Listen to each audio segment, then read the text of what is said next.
Dear audience and dear committee, I am Xinyi Qian, and my PhD topic is on implant placement, loading, and soft tissue management in the aesthetic zone. Currently, I'm a third-year resident at the Department of Prosthodontics, and my mission is to implement the best implant-prosthodontic treatment for the anterior region into everyday practice. In order to achieve this, we have 4 projects investigating different aspects from surgical to prosthodontic aspects of single-tooth rehabilitation with implant prosthodontics, focusing mainly on the anterior maxillary region. My first project.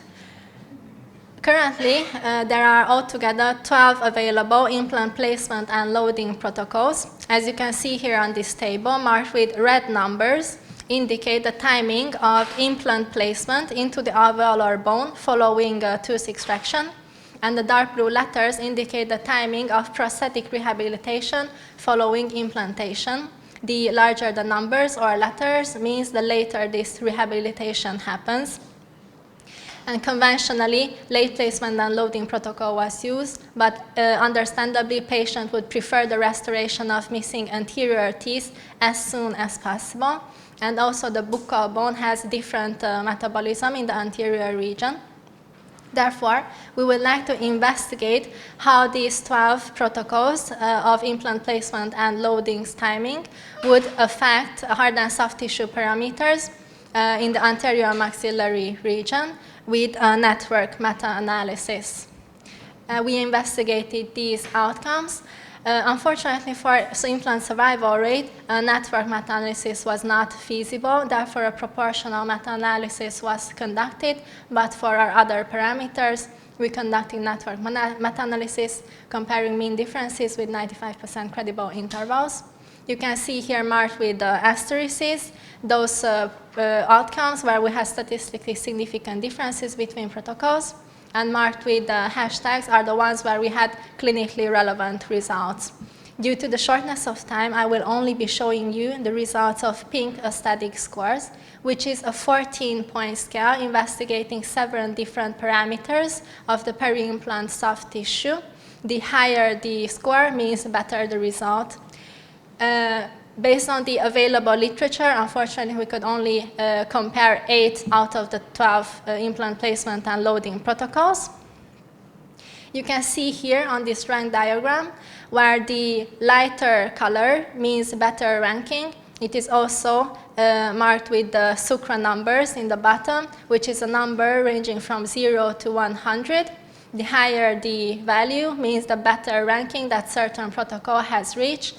And we can see that 1A protocol, which you can see in the top right corner, is immediate placement with immediate loading, has performed best, followed by early placement and loading protocols.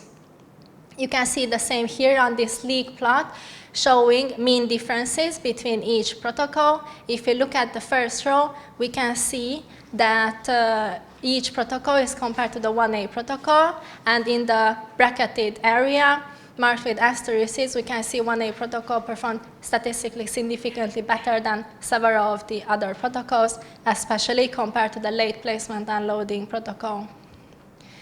All protocols showed good implant survival and bone preservation, but the immediate placement and loading did perform significantly better in terms of aesthetic and has a tendency to rank high in other parameters as well. Therefore, we would advise its application in the anterior maxilla. And if, in some cases, immediate placement is not achievable, then we would advise at least immediate loading with late placement as well. But we still need much more randomized controlled trials with longer follow-up for stronger evidence. In my second project, we investigated immediate implants only.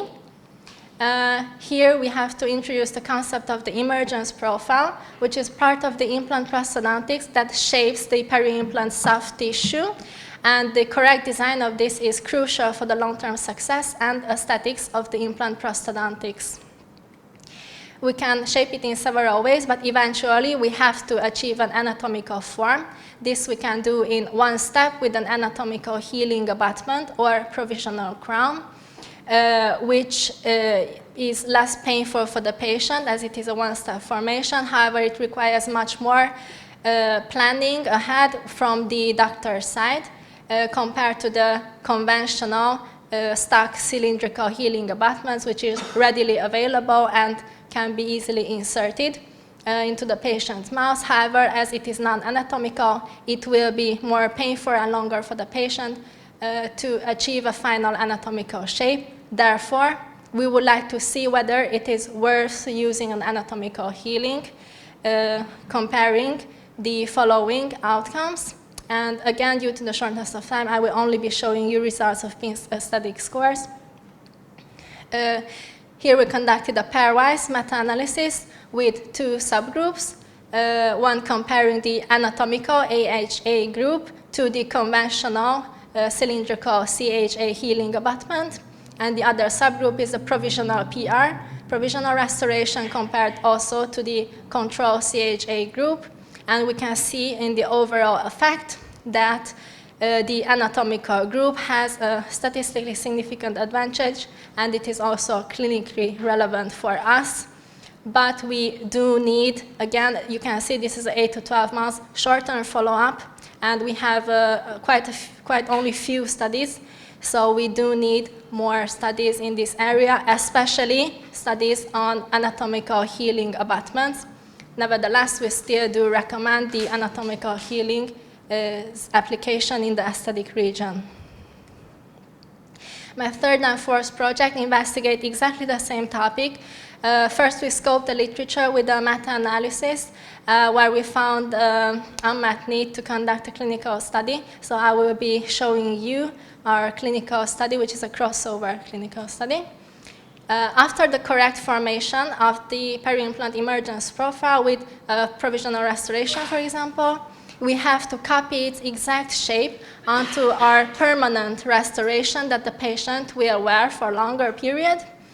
And the conventional gold standard method of doing so is with an individualized impression coping, from which a conventional gypsum model or epoxy model can be poured, on which the work would be fabricated. And with the development of the digital technologies, we have two more options. Either following the removal of the provisional restoration from the patient's mouth, we can immediately scan the soft tissue profile intraorally with an intraoral scanner. But in this case, a possible cause for imprecision is that the soft tissue could collapse without the support of the removed provisional restoration. A possibly more precise but more complex method is the indirect scanning, which is also called a multi-scan technique, where we scan the patient's provisional outside of the mouth and then have to superimpose it with intraoral scans to reach a subtracted virtual model for denture fabrication. We can either use this virtual model, or we can also fabricate a 3D printed or milled model. So our aims will be to compare the two digital and the conventional impression methods, and also the 3D printed and the conventional models regarding their accuracy in replicating the emergence profile. And we would also numerically determine how much possible mucosal collapse we might have in case of direct emergence profile scanning technique. Currently, we have all the necessary resources except for the numbers of patients. Therefore, the patient enrollment and measurements are ongoing. Again, you can see an overview of my projects. My first project's manuscript has been just accepted in May in the Journal of Prosthetic Dentistry. I am writing my second article, and our third project is under review in the Clinical Oral Implants Research. And the fourth project, which is this clinical trial, is currently ongoing. You can see some of my additional activities. I'm an SMS and international coordinator at CTM, and my next conference will be in September in Geneva, attending the IADR conference.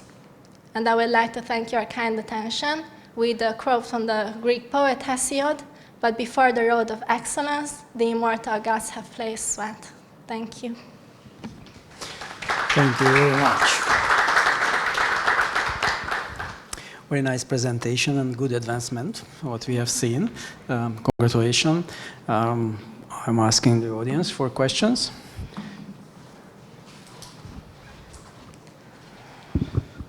Thank you, Cindy. It was a really nice presentation. And my question is regarding to your fourth project. I would like to ask, what is the inclusion and exclusion criteria in the study? Thank you very much for the question. Unfortunately, I didn't have time to show it. But we would, of course, our focus is still in the anterior maxillary region. So we would include patients who already have a single tooth replaced with an osseo-integrated bone-level implant on the anterior maxilla between extended anterior region, which is the second premolar to the other side second premolar.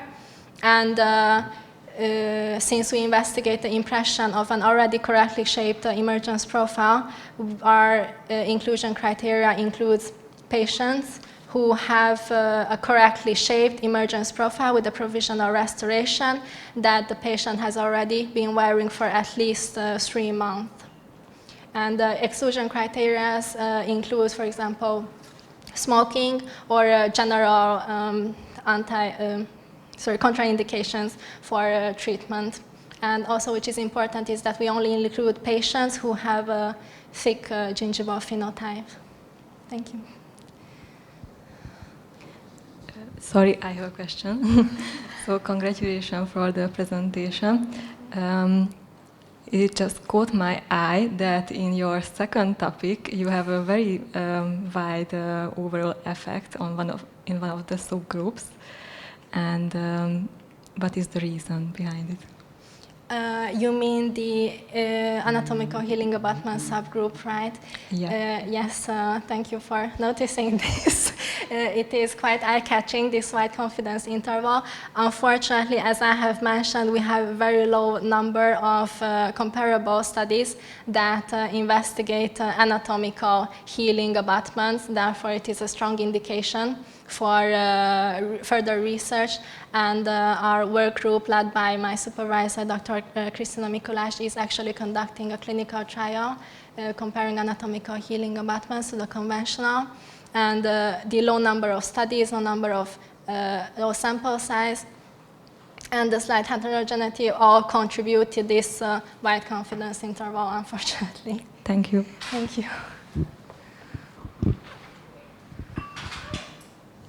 If I might ask a question, congratulations for your progress. As I know that implants in the anterior region mostly need bone graft or soft tissue graft. So was there like subgrouping for such cases, or it was only in one group? Thank you. You mentioned a very important confounding factor, which is tissue grafting. And in some of our studies, this information is mentioned, whether there was a bone graft or soft tissue grafting, but unfortunately, most of the studies did not mention this information. Therefore, we could not conduct any analysis taking into this confounding factor into consideration. And it's also true for several other confounding factors in this area, unfortunately. Thank you. Thank you.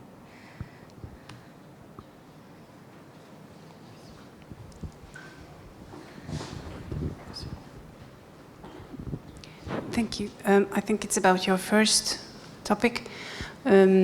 Like the background was that immediate replacement is favored by patients. Mm-hmm. But I think that if it's like an incisor, I think, is it so with molars, which is not so visible? So did you distinguish between what kind of tooth, premolar, molar, or incisor the study is about, or did the studies themselves distinguish between the position of the tooth?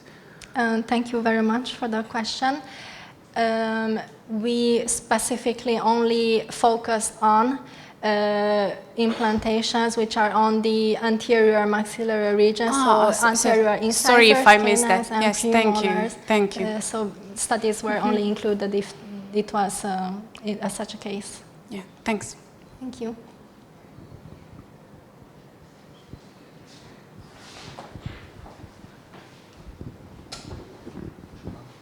I wonder if when we are talking about the anatomical healing abutments, are they prepared the same way in every case, or is it prepared digitally, or is it prepared manually? How is it regularly done? Thank you very much for the question. Actually, these two studies that were included in the anatomical healing abutment group has a difference regarding this methodology. The study of PERAS 2020 used a conventional impression following implantation and manual anatomical healing abutment fabrication, which means composite, hand build-up composite. And the Dentistry 2023 article actually used digital technology and fabricated mirrored PMMA healing abutment. So there are differences regarding this aspect too. And they are placed right away in after the implantation, or after a week or a few days, or within 24 hours of okay, implantation. Yes. Thank you. Thank you. Sorry, like for immediate loading, like should the provisional restoration be under occlusion, or should be with the normal occlusion, like? You're very good at finding confounding factors, because this is another one that is rarely mentioned. Mostly they are usually taken out of occlusion. Also, like once more, like was there a mention for socket shielding usage or no? We excluded studies. In this second project, we did not have any studies where they used socket shielding, but in the first project, we excluded those studies. Thank you. Thank you. And only one small question. Did you measure the primer stability of implant? Some articles did, but we did not have enough, so we could compare them. But some of them did measure it. Thank you. You're welcome.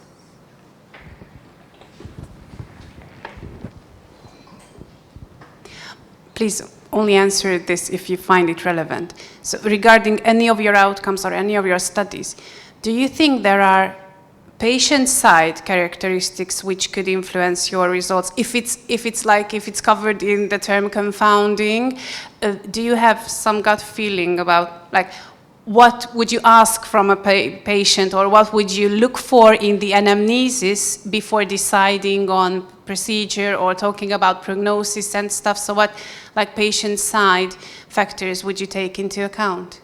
Thank you very much for the question. There are some factors that cannot be ignored regarding their biology and also their anamnesis. In case of their anamnesis, it's very important whether the patient smoke, because it affects the oral environment and also the peri-implant healing, bone loss and everything. And also some systematic diseases can also affect the peri-implant healing. And in all of these cases, we only included patients, studies with patients that do not have any systematic diseases. And there are also some natural biological factors of the patients. For example, in our fourth study, I have mentioned that we only included patients with a thick gingival phenotype. It can either be thin gingiva that have a thinner soft tissue, or it can be a thicker soft tissue profile. And for example, in our meta-analysis, these are also factors that are not mentioned in the studies. So in our clinical trial, we try to account for this. Okay, great. Thanks. Thank you.